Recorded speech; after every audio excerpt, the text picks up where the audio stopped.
Selamat menunaikan ibadah puasa bagi yang menjalankan. Seperti biasanya Bapak Yanto akan membagikan sebuah hidangan cerita tentang perjalanan Babang Tamfan Xiaoyan. Pada saat ini kita akan kembali diperlihatkan dengan kelompok Xiaoyan yang pada saat ini memutuskan untuk segera pergi ke reruntuhan. Lalu Bahtera pun perlahan-lahan bergerak ke arah timur runtuhan dan Xiaoyan pada saat ini memegang peta yang diberikan oleh Kaisar Naga. Kemudian Xiaoyan memperhatikan daerah sekitar dengan hati-hati dan pada saat yang bersamaan Xiaoyan pada saat ini melihat sebuah platform. Xiaoyan menyadari bahwa ini adalah lubang cacing tetapi itu tidak bisa lagi untuk digunakan. Xiaoyan pada saat ini mengerutkan kening karena semua reruntuhan pada saat ini benar-benar terbungkus air dan lumut. Kelompok Xiaoyan pun terus melanjutkan perjalanan hingga pada akhirnya Xiaoyan melihat platform spiritual yang berada di tengah. Xiaoyan bertanya-tanya mungkinkah ini juga memiliki formasi teleportasi, akan tetapi hal ini benar-benar tidak berguna pada saat ini dan Xiaoyan pada saat ini melanjutkan perjalanan. Ketika Xiaoyan melihat peta, pada saat ini Xiaoyan melihat beberapa lokasi. Xiaoyan menemukan lokasi di mana tempat klan harimau berada. Xiaoyan pun memerintahkan Xiaozan untuk pergi ke titik ini dan mencari sesuatu yang berguna baginya. Selain itu Xiaoyan juga melihat kediaman dari ras iblis dan memerintahkan Mu'er untuk pergi ke sana. Lalu ada juga lembah Dewa Pedang dan Xiaoyan memerintahkan Feng Feng untuk pergi ke sana. Xiaoyan pada saat ini segera memberi pengaturan kepada semua orang untuk bergegas mencari harta karun yang berguna bagi masing-masing.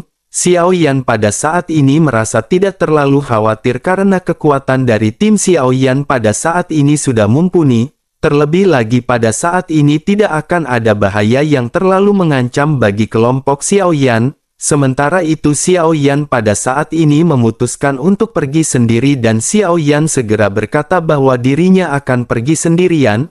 Mereka semua harus berhati-hati tetapi seharusnya tidak akan terlalu banyak bahaya di reruntuhan ini. Dan jika mereka mengalami keadaan darurat maka mereka bisa memberitahu Xiaoyan dengan segera. Sementara itu mereka yang tidak memiliki kekuatan bintang 8 Doudi pada saat ini harus tetap berlatih di dalam Bahtera. Dan semua orang pun mengangguk mendengar pengaturan dari Xiaoyan.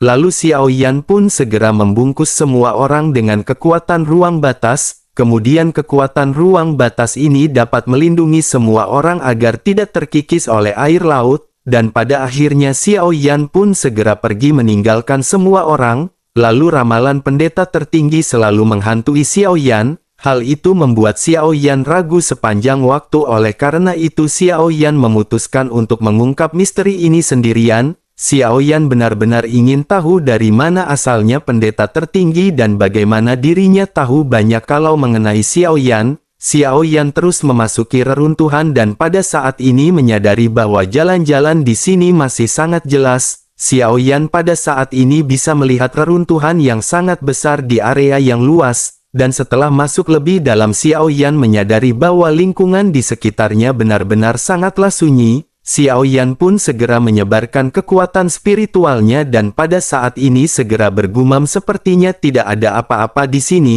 Xiaoyan hanya bisa menatap ke sekeliling dan pada saat ini melihat bahwa di atas alun-alun ada sebuah bola besar samar-samar terlihat. Akan tetapi bola ini ditutupi oleh rumput laut dan Xiaoyan tidak bisa melihat penampilannya dengan jelas. Mata Xiaoyan juga menyapunya dan Xiaoyan pada saat ini tidak peduli dan berpikir bahwa itu hanyalah sebuah hiasan. Akan tetapi tidak lama setelah itu tiba-tiba terdengar suara nyaring dan bola besar itu pun bersinar dengan cahaya biru.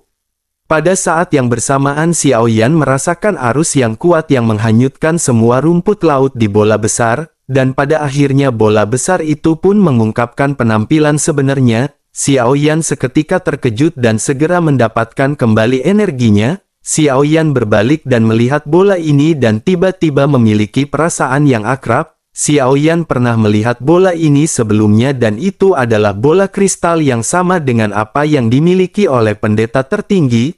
Lalu Xiaoyan pada akhirnya berseru dengan kaget, apakah ini mata langit berbintang? Mata langit berbintang ini hampir sama dengan apa yang dimiliki oleh pendeta tertinggi. dan satu-satunya perbedaan di antara keduanya adalah ukuran mata langit berbintang ini jauh lebih besar. Bersamaan dengan rasa terkejut Xiao Yan ini, tiba-tiba Xiao Yan merasakan bahwa jiwanya pada saat ini tersedot, lalu Xiao Yan pun segera menggelengkan kepalanya untuk menstabilkan pemikirannya. Xiao Yan menyipitkan matanya dan sedikit berseru bahwa benda ini sungguh sangat aneh. Bisakah benda ini benar-benar melihat ke masa depan? Xiao Yan pun mendekati mata langit berbintang yang pada saat ini benar-benar dipenuhi dengan ribuan bintang. Ketika Xiao Yan mendekat pada saat ini, Xiao Yan hanya merasakan kekuatan hisap yang sangat kuat. Xiao Yan benar-benar terkejut dan segera bangkit untuk melawan daya tarik yang melonjak ini. Akan tetapi tidak peduli bagaimana Xiao Yan melawan, pada saat ini Xiao Yan masih merasa bahwa dirinya terjebak dalam pusaran. Xiao Yan tidak bisa membebaskan diri sama sekali dan merasa pusing untuk sementara waktu. Terlebih lagi pada saat ini banyak gambar yang terputus muncul di hadapan Xiao Yan. Gambaran telapak tangan Xiao Yan yang sedang memegang tablet batu ajaib dengan wajah kekanak-kanakan yang dipenuhi dengan keengganan pada saat ini melintas. Xiao Yan melihat sosoknya ketika masih kecil di mana Xiao Yan masih memiliki kekuatan di tingkat Dosian. Tidak lama setelah itu gambar kembali berubah di mana Xiao Yan melihat seorang pria dan seorang wanita saling berpelukan di pegunungan Warcraft. Pipi mereka memerah dan ini adalah kejadian ketika Xiao Yan bertemu Yun Yun untuk pertama kalinya. Adegan ini seperti baru kemarin, tetapi sesungguhnya kejadian ini benar-benar sudah lama berlalu. Banyak gambaran pada saat ini benar-benar memenuhi benak Xiao Yan dan Xiao Yan pada saat ini juga tergerak. Ekspresi Xiao Yan berubah-ubah, terkadang Xiao Yan dipenuhi dengan penyesalan tetapi terkadang juga Xiao Yan merasakan kebahagiaan. Lalu Xiao Yan pada akhirnya menghela nafas dan ingatan ini benar-benar membuat Xiao Yan merindukan kampung halamannya. Tidak lama setelah itu perasaan ini pun menghilang dan setelah beberapa saat dunia di hadapan Xiao Yan pada saat ini tiba-tiba menjadi cerah. Lalu apa yang berada di hadapan Xiao Yan pada saat ini adalah kerumunan yang mengejutkan Xiao Yan dan Xiao Yan bergumam, apakah ini adalah kota suci? Pada saat yang bersamaan sebuah suara segera terdengar di telinga Xiao Yan. Xiao Yan mengikuti arah suara yang memanggilnya dengan sebutan dermawan. Xiao Yan pun seketika menoleh dan menatap ke arah sosok yang pada saat ini adalah kura-kura dalam bentuk manusia. Xiao Yan seketika menyadari sepertinya ini adalah sosok pendeta tertinggi yang Xiao Yan temui di perut raksasa ikan iblis. Tetapi pada saat ini pendeta tertinggi terlihat penuh energi dan lebih muda. Xiao Yan pada akhirnya bertanya dengan heran, apakah ini adalah pendeta tertinggi? Menanggapi hal tersebut, pendeta tertinggi pun segera berkata, apakah dermawan memanggilnya? Dirinya pada saat ini masih jauh dari level seorang pendeta tertinggi. Tetapi pada saat ini ada hal yang mendesak yang dirinya ingin minta tolong kepada dermawan. Orang-orang dari alam Dewa Dara akan segera datang untuk membunuh dan dirinya berharap dermawan dapat menyelamatkan keluarganya dan menyelamatkan benua Dodi. Mendengar hal tersebut Xiao Yan pada saat ini benar-benar kembali tercengang. Meskipun orang di hadapannya ini sosok pendeta tertinggi yang berada di perut raksasa ikan iblis, terlebih lagi apa yang dikatakannya sebelumnya benar-benar persis sama dengan apa yang pernah Xiao Yan dengar. Namun pada saat ini Xiao Yan benar-benar kebingungan karena Xiao Yan benar-benar tidak tahu apa yang pada saat ini sedang terjadi. Xiao Yan pada saat ini hanya menyangka sepertinya Xiao Yan telah dibawa ke benua Dodi sebelum malapetaka kuno oleh mata langit berbintang. Pada akhirnya Xiao Yan memutuskan untuk mengikuti permainan ini. Xiao Yan segera bertanya bagaimana cara Xiao Yan bisa menyelamatkan mereka. Menanggapi hal tersebut pendeta tertinggi pun segera berkata agar dermawan pada saat ini mengikutinya. Dirinya hanya perlu mengaktifkan formasi dan kemudian dirinya akan dapat melindungi beberapa orang. Mendengar hal tersebut Xiao Yan pun mengangguk hingga pada akhirnya pendeta tertinggi segera mengajak Xiao Yan pergi. Pada akhirnya Xiao Yan segera sampai di sebuah gua yang sangat besar dan pada saat ini sedikit terkejut. Xiao Yan menyadari bahwa ini adalah gua dari keluarga Warcraft. Tetapi pada saat ini Xiao Yan tidak banyak bicara dan hanya terus mengikuti pendeta tertinggi. Pada akhirnya setelah jauh memasuki gua, apa yang dilihat oleh Xiao Yan pada saat ini benar-benar berbeda dari apa yang dibayangkan oleh Xiao Yan. Gua pada saat ini benar-benar terlihat terang dengan dinding gua di sekitar yang memancarkan cahaya yang kuat. Selain itu Xiao Yan juga dapat merasakan aura dari Dosian bintang 1 yang banyak.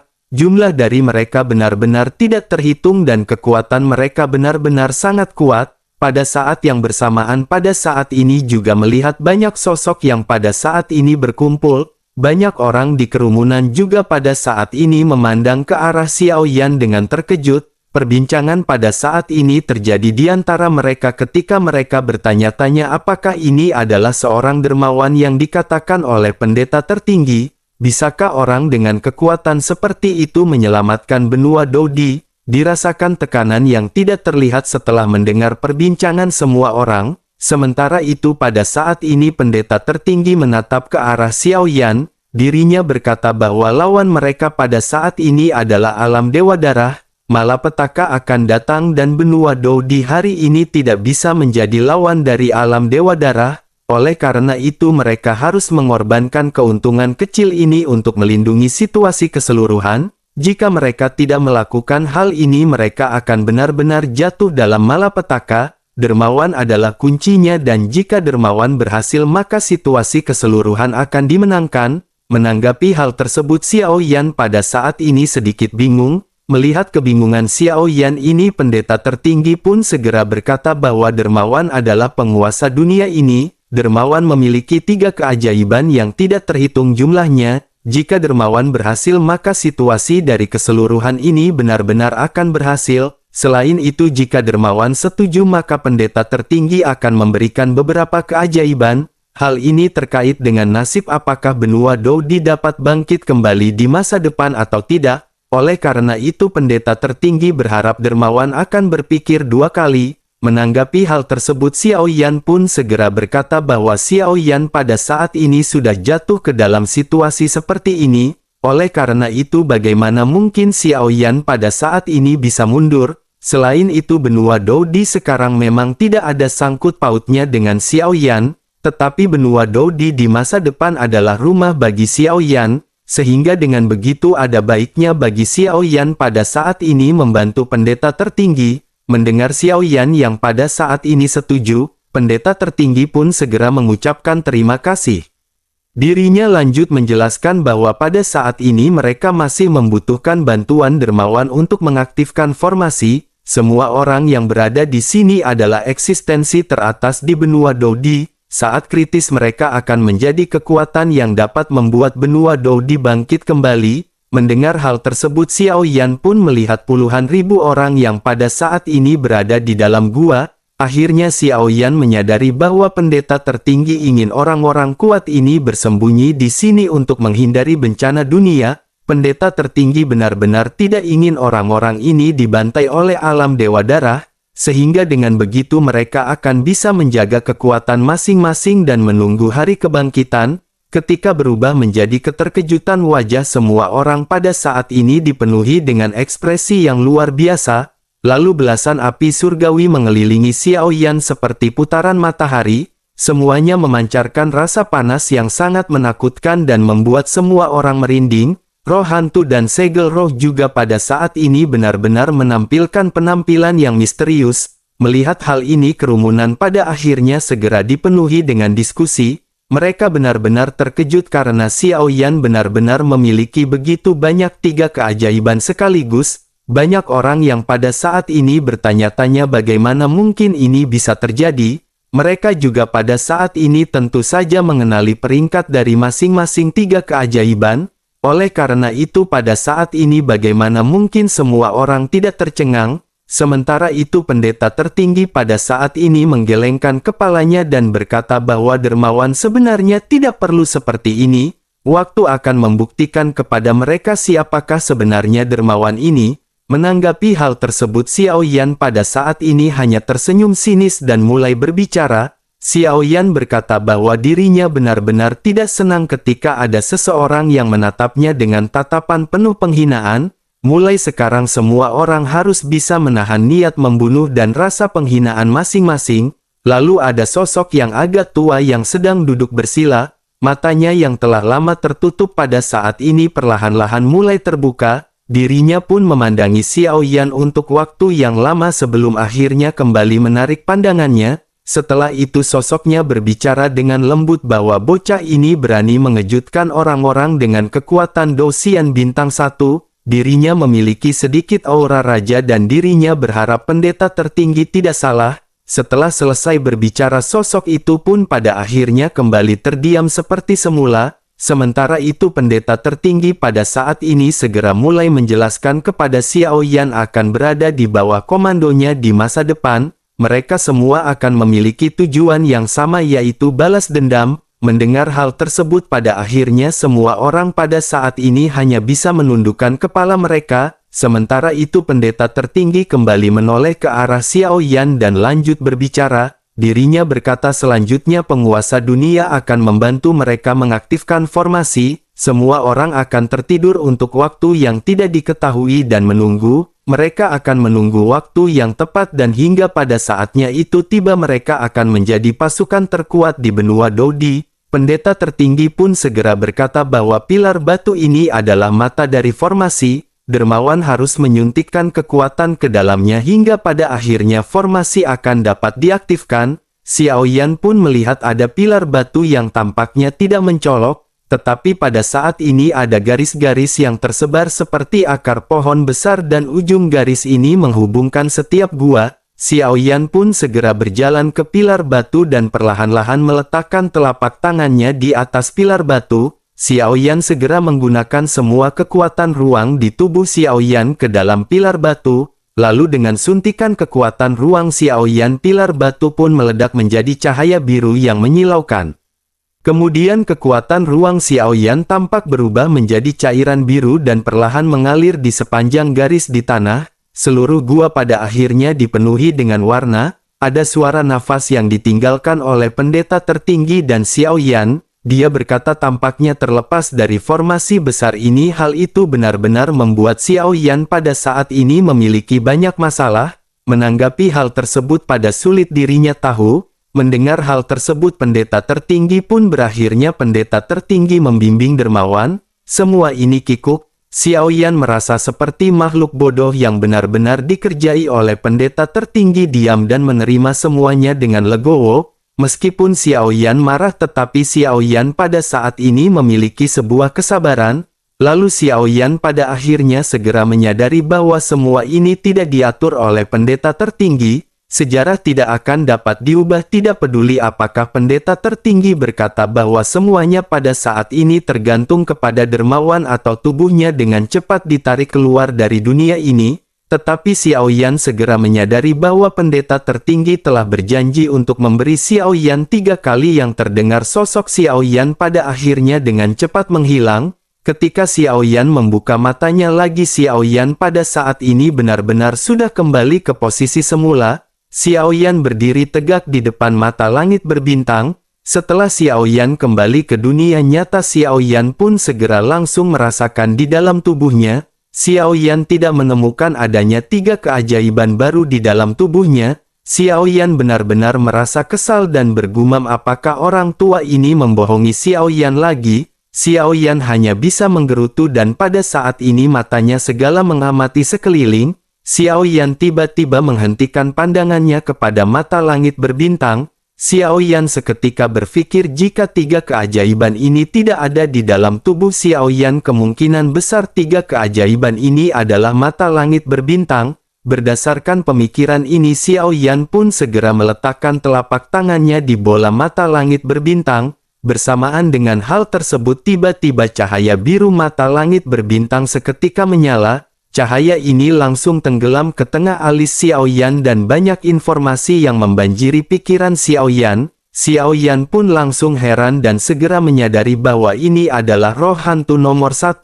Xiao Yan benar-benar tidak menyangka bahwa ini adalah roh hantu langit berbintang. Xiao Yan benar-benar menggelengkan kepalanya karena ternyata mata langit berbintang ini adalah roh hantu. Yang paling mengejutkan Xiao Yan pada saat ini adalah bahwa energi ini benar-benar sangat agung. energi ini jauh lebih kuat daripada roh hantu yang diserap Xiao Yan sebelumnya. Selain itu, informasi yang masuk ke dalam benak Xiao Yan hanyalah perkenalan mengenai roh hantu tersebut, tidak ada memori dari pemilik sebelumnya dari roh hantu. Hal itu berarti kemungkinan besar roh hantu langit berbintang ini tidak pernah dimiliki oleh orang lain.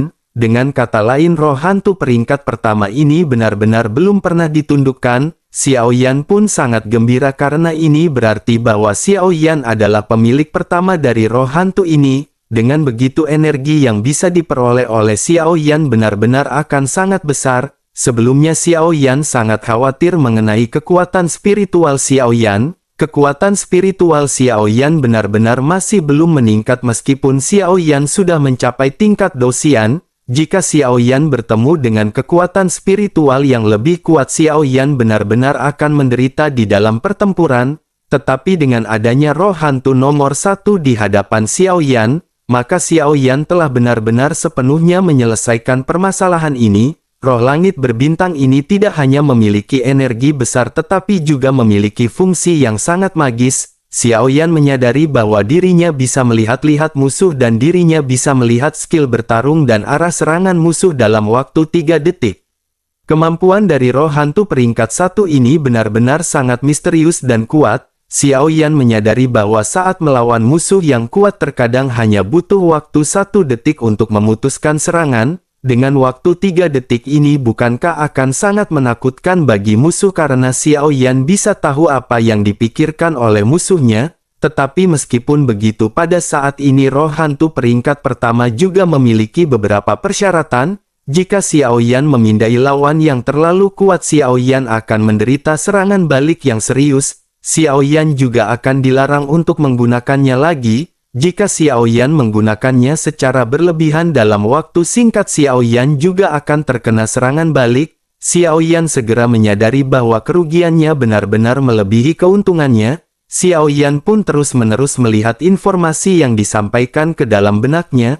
Xiao Yan pada saat ini merasa semakin gembira karena jika kekuatannya cukup, mata langit berbintang dari roh langit berbintang dapat melihat lebih banyak hal. Xiao Yan pun menganggukkan kepalanya dan kembali bergumam bahwa roh hantu nomor 1 ini memang pantas memiliki reputasinya. Xiao Yan pada akhirnya segera menghela nafas dan pada saat ini Xiao Yan kembali melihat sekeliling. Xiao Yan pada akhirnya bergumam seharusnya tidak ada hal lain lagi yang berada di sini.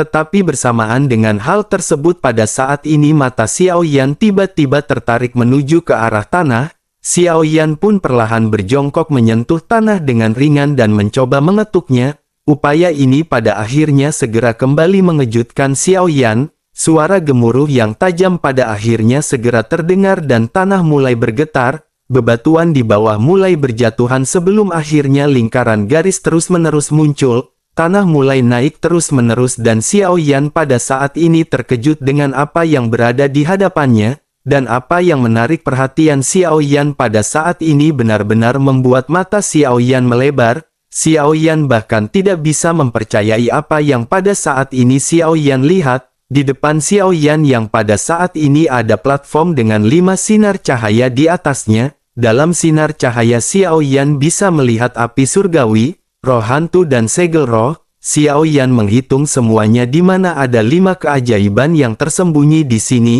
Xiao Yan pada saat ini benar-benar terkejut dan keterkejutan ini benar-benar menyenangkan. Xiao Yan benar-benar tidak menyangka bahwa pendeta tertinggi akan memberikan harta kepada Xiao Yan seperti ini. Pada saat ini ada 1 api surgawi, 2 roh hantu dan 2 segel roh. Xiao Yan pada saat ini juga sangat penasaran dengan peringkat dari 3 keajaiban ini. Xiao Yan akhirnya hendak menyelidiki 3 keajaiban ini tetapi tiba-tiba ekspresi Xiao Yan membeku. Xiao Yan pun segera melambaikan jubah lengannya dan langsung mengumpulkan 5 keajaiban terlebih dahulu. Xiao Yan pun dengan cepat terbang menjauhi reruntuhan. Xiao Yan bergumam tampaknya mereka telah menemukan sesuatu dan Xiao Yan harus bergegas. Xiao Yan pada saat ini merasakan bahwa setiap orang telah menghancurkan batu giok. Dengan begitu pasti ada sesuatu permasalahan yang tidak dapat dipecahkan oleh mereka. Xiao Yan pun segera melesat dengan kecepatan tercepatnya menuju ke arah jimat batu giok dihancurkan. pada akhirnya setelah beberapa saat Xiao Yan pun segera mencapai posisi di mana jimat batu giok itu dihancurkan. Xiao Yan pun segera melirik peta sebelum akhirnya Xiao Yan mengangkat kepalanya dan melihat sekeliling. Xiao Yan bergumam, tampaknya mereka semua bepergian bersama dan tidak bertindak sendirian. Lokasi di sini juga seharusnya adalah aula dan mereka bukan milik dari ras tertentu. Bagaimana kelompok Xiao Yan bisa datang ke sini? Xiao Yan mengerutkan kening dan melihat sekeliling di mana ada keheningan di sekitar. Xiao Yan pada saat ini tidak melihat keberadaan dari Xiao Zhan dan yang lainnya. Xiao Yan pada akhirnya terus berjalan memasuki reruntuhan sambil memancarkan kekuatan spiritualnya. Xiao Yan pada akhirnya sampai di depan sebuah aula. Xiao Yan yang bergumam bahwa dirinya berharap tidak ada yang terjadi pada timnya. Bersamaan dengan hal tersebut, Xiao Yan pada saat ini juga tidak menemukan aura kehidupan. Sepertinya tim Xiao Yan pada saat ini memasuki aula yang berada di hadapannya. Pada akhirnya sosok Xiao Yan pun berangsur-angsur turun dan memasuki aula utama. Bersamaan dengan hal tersebut, Xiao Yan pun melihat ke bawah dan Xiao Yan melihat jejak baru di sekitar. Jejak ini membuat Xiao Yan semakin yakin bahwa setiap orang pasti pada saat ini memasuki aula. Xiao Yan pun mengerutkan kening ketika melihat sekeliling dan bergumam, aula besar di sebelah aula ini agak aneh. Mungkinkah ada sesuatu yang tersembunyi di aula ini? Tetapi pada saat ini Xiao Yan menekan perasaannya dan Xiao Yan tidak terlalu memperdulikan hal tersebut. Xiao Yan pun dengan cepat terbang ke aula utama dan ada tanda baru di gerbang batu aula utama. Gerbang ini sepertinya baru saja dibuka belum lama dan Xiao Yan pada saat ini memperhatikan gerbang. Begitu Xiao Yan memasuki aula ini, Xiao Yan pun mengerutkan kening dan bergumam bahwa aura ini. Xiao Yan pada saat ini benar-benar terkejut dan sosok Xiao Yan seketika kembali berakselerasi. Xiao Yan tidak memiliki waktu untuk melihat-lihat karena Xiao Yan merasakan bau yang berbahaya. Xiao Yan pun menyapu aula hingga pada akhirnya sampai di ujung aula. Xiao Yan pada saat ini melihat 6 sosok melayang di udara. Tim Xiao Yan pada saat ini benar-benar tergantung dan mereka sepertinya telah kehilangan kesadaran. Xiao Yan pun segera bergegas ke hadapan semua orang, tetapi pada saat ini tatapan Xiao Yan tertarik dengan sosok di hadapan mereka. Pada saat ini ada singgasana dan di singgasana tersebut ada sesosok tubuh memakai mahkota. Sosok tersebut memegang pedang besar di satu tangan dan memancarkan semacam keagungan dan mendominasi. Kemudian bersamaan dengan hal tersebut sebuah suara berat di singgasana perlahan-lahan berbicara ketika bertanya kepada Xiao Yan, apakah dirinya adalah pemimpin orang-orang ini untuk mokel di sini.